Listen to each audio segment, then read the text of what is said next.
గారిని సందేశం ఇస్తూ ఎల్లవేళలా డిఓ గారిని డిఎస్డిఓ గారిని ఒకటే కోరిక, మాకు వీళ్ళకి అండగా ఉండాలి. వారి యొక్క సందేశాన్ని ఇవ్వాల్సిందిగా కోరుచున్నాం.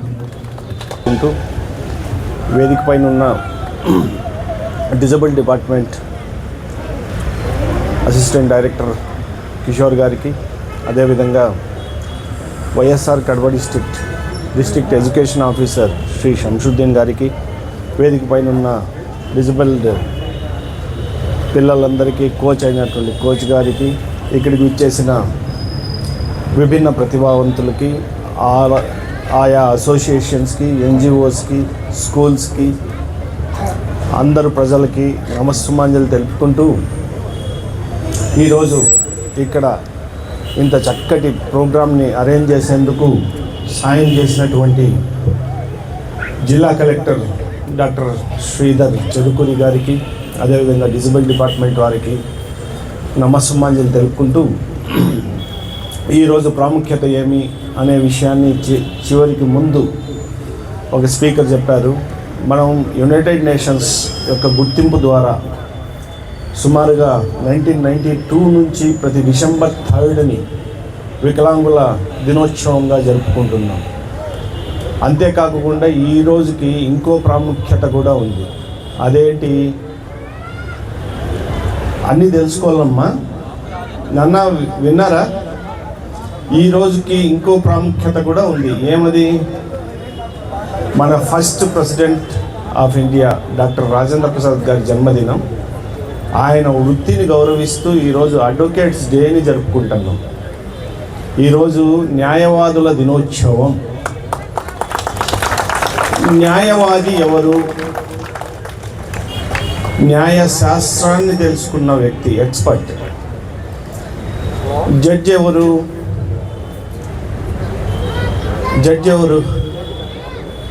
నేనే. అది కాదు ఆన్సర్. జడ్జి ఎవరు?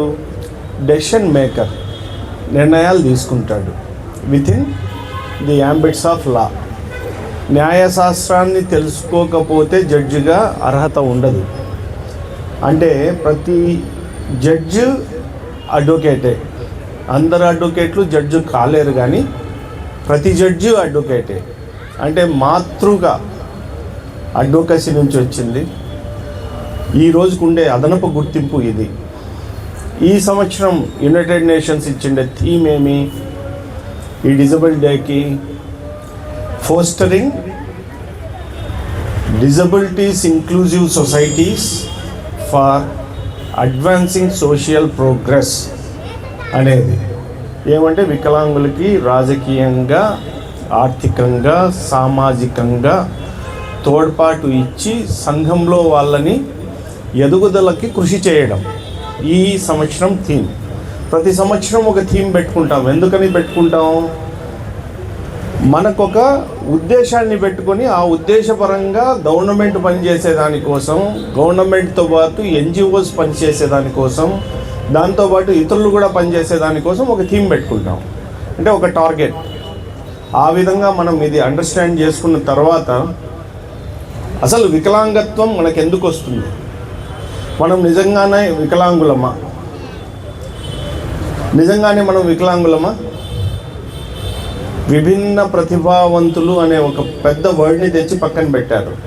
నిజంగా అదేనా?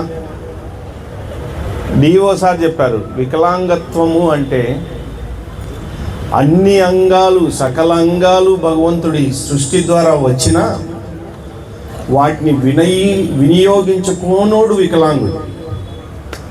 మానసిక దుర్బలతతో, బద్ధకంతో తనకుండే బాధ్యతలను నెరవేర్చనోడు వికలాంగుడు. మీరు వికలాంగులు, యు ఆర్ ది ఛాంపియన్స్. మీరు పోరాట యోధులు. మనకి Stephen Hawkins, Helen Keller, Winston Churchill, Louis Braille, వీళ్ళే కాదు, మనకి పక్కనుండే మీరు కూడా మాకు ఇన్స్పిరేషనే. Because you are also a fighter for every day, for every minute, for every hour. ఎందుకు మీరు ఫైటర్ అంటే, డార్విన్ సిద్ధాంతం ప్రకారం ఉండే మనుగడ కోసం పోరాటంలో మీరు ప్రతి నిమిషం ఆ గెలవడం అనేది లేకపోతే ఈరోజు ఇక్కడ కూర్చోలేము. ఇప్పుడే సార్ చెప్పారు, అర్హతల్ని బట్టి ఆయా ఉద్యోగాల్లో బ్యాక్లాగ్ వేకెన్సీస్ కూడా ఫిల్ చేస్తున్నాము అని. ఇంకో గొప్ప విషయాన్ని కూడా చెప్పారు. అంతా దాన్ని ఏకాగ్రతతో వినడం లేదు. ఈ బ్యాక్లాగ్ వేకెన్సీస్ అన్నిటినీ ఫెయిర్ రోస్టర్తో మేము ఫిల్ చేస్తాము. అదొక్కటే చెప్పలేదు, everybody are invited for fixing the roster. This is the great step decision taken by the district collectorate. Collector గారి గొప్ప సహృదయంతో తీసుకోండి పెద్ద నిర్ణయం ఇది. దాంతోపాటు డిజబుల్ డిపార్ట్మెంట్ తీసుకున్న నిర్ణయం ఇది. ఇంత ఫెయిర్నెస్తో రోస్టర్ని ఫిక్స్ చేస్తున్నామనే పిలుపుకి, ఆ పిలుపు ఇవ్వడం కూడా వీళ్ళని ఛాంపియన్స్ చేస్తుంది. ఇప్పుడుండే ఈ సొసైటీలో ఆ పిలుపే గొప్పది. అంటే without influences, without bias, either political or otherwise monetary or otherwise ఆబ్లా ఇన్ఫ్లుయెన్సెస్. వీటన్నిటిని దృష్టిలో పెట్టుకుంటే ఇంకా మీరు అంటారా వికలాంగులని? కాదు కదా. ఇక నుంచి మీరు అట్లా ఫీల్ కూడా కావద్దు. నాకు సార్ డిజబుల్ డిపార్ట్మెంట్ ఏడీ గారు కానివ్వండి, ఆ తర్వాత డిడిఓ గారు కానీ ఒక్కసారిగా చాలా పైకెత్తి కూర్చోబెట్టారు. అప్పుడు నేను మానసికంగా వికలాంగుడిని అయిపోయినాను. సార్ యొక్క ఆబ్జెక్ట్స్కి నేను చేరుకోలేనా, ఏం మాట్లాడగలను, ఏం చెప్పగలను అనే ఒక భయం వేసింది నాకు. ఆ భయమే వికలాంగత్వం. నిజంగానే చెప్తున్నాను. లేదు సార్, వాస్తవం చెప్పి, ఎందుకంటే సార్ వీళ్ళకి ఇంత అండగా ఇన్నిసార్లు వచ్చిన వ్యక్తి మీరు, దాంట్లో ఎక్కడ కూడా అతిశయలేదు సార్. ఇన్నిసార్లు అండగా నేను వ్యక్తి జిల్లా జడ్జి స్థాయిలో వచ్చి సార్ మాకు అంత సపోర్ట్ మీరు ఇస్తున్నారంటే ఇది నేను తప్పడం లేదు సార్. క్షమించండి. నిజంగానే ప్రతి నిమిషం మీరు పోరాడుతున్నారు.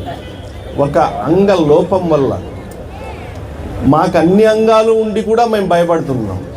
ఒక మాట మాట్లాడేకి భయపడుతున్నాం, ఒక చేష్ట చేసేకి భయపడుతున్నాం, ఒక డెసిషన్ తీసుకునేకి భయపడుతున్నాం. నిజమైన అంగవైకల్యం ఎప్పుడు వస్తుంది అంటే నిస్పృహ, నిరాశ, వీటితో వస్తుంది. అది లేనోళ్ళు మీరు ప్రతి క్షణం పోరాడుతున్నారు. మీరు ఏ రోజు కూడా అట్లా ఫీల్ కావద్దండి. ఆ తర్వాత ఈరోజు డిజబుల్ డే ఉంది కాబట్టి ఈ డేని మామూలుగా సెలబ్రేట్ చేసుకోకుండా మీకు honourable national legal services authority వారు, స్టేట్ లీగల్ సర్వీసెస్ అథారిటీ వారు ఏ పథకాలని పెట్టారు ఇవి మీకు తెలుసుకోవాలని చెప్పి మేము ఒక స్పెషల్ మాడ్యూల్ క్యాంప్ని కూడా ఇక్కడ నిర్వహించాం with the aid of district legal services authority and also CWC వాళ్ళ ద్వారా మీకు ఈ మాడ్యూల్ క్యాంప్ యొక్క ముఖ్య ఉద్దేశం ఏమంటే, మీకుండే చట్టాలు, you are equal to every citizen of India, అన్నీ ఉన్నాయి మీకు, అన్ని హక్కులు, అన్ని ప్రాథమిక హక్కులు మీకు వస్తాయి. విద్యా హక్కు కూడా మీకు ఉంది. దీనికోసం మీరు ఫైట్ చేసి న్యాయస్థానాల ద్వారా పొందచ్చు. ఆ విధంగా ఈ హక్కుల్లో ఉండే LSUM యూనిట్ అనేది ఉంది, LSUC యూనిట్ అనేది ఉంది.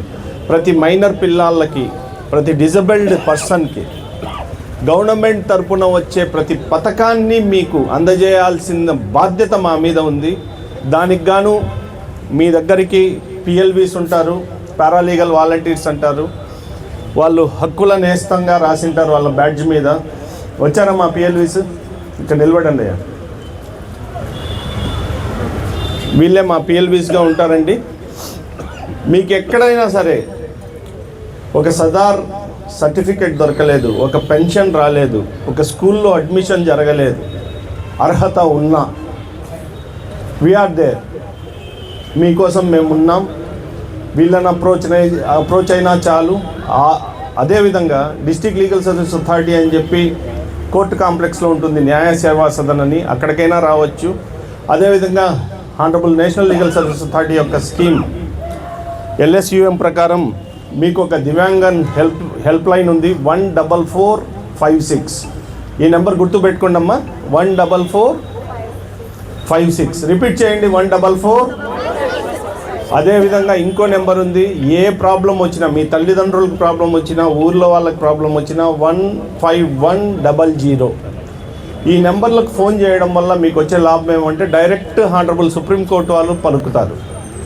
ఎప్పుడైతే సర్వోన్నత న్యాయస్థానం, ఇండియాలోనే గొప్ప న్యాయస్థానం, దానికే మీ ఫోన్ కాల్ వెళ్తుంది. కాబట్టి ఈ అవకాశాలని, ఈ ఫెసిలిటీస్ని మీరు వినియోగించుకొని రాజకీయంగా, ఆర్థికంగా, సామాజికంగా, ఉద్యోగ అవకాశాల్లో కూడా, మీకుండే జీవన ప్రమాణాల్లో కూడా సమాన అవకాశాలు పొందుతూ మీరు మీ జీవితాన్ని చక్కదిద్దుకుంటూ మీ చుట్టూతా ఉండే, మీ ఆవరణంలో ఉండే ప్రతి సంఘానికి, సమూహానికి మీరు ప్రేరణగా నిలుస్తూ మీరు అన్ని వైపులా మీ యొక్క అభివృద్ధిని సమాజానికి కొలుపుతూ దేశాన్ని సర్వతోముఖాభివృద్ధిగా తీసుకెళ్ళగలని భావిస్తూ ఇంత చక్కటి అవకాశం ఇచ్చిండే హానరబుల్ నేషనల్ లీగల్ సర్వీస్ అథారిటీకి, అదేవిధంగా హానరబుల్ స్టేట్ లీగల్ సర్వీస్ అథారిటీకి, honourable chairperson cum principal district judge doctor C Yamini madam గారికి, అదేవిధంగా respected district collector Shri Sridhar Cherukuri గారికి, అదేవిధంగా డిజిబుల్ డిపార్ట్మెంట్ వారికి, డిఈఓ వారికి, ఇక్కడికి వచ్చిన మీకందరికీ ఆ సర్వేశ్వరుడికి కూడా కృతజ్ఞతలు తెలుపుకుంటూ విరమించుకుంటున్నాను. Thank you.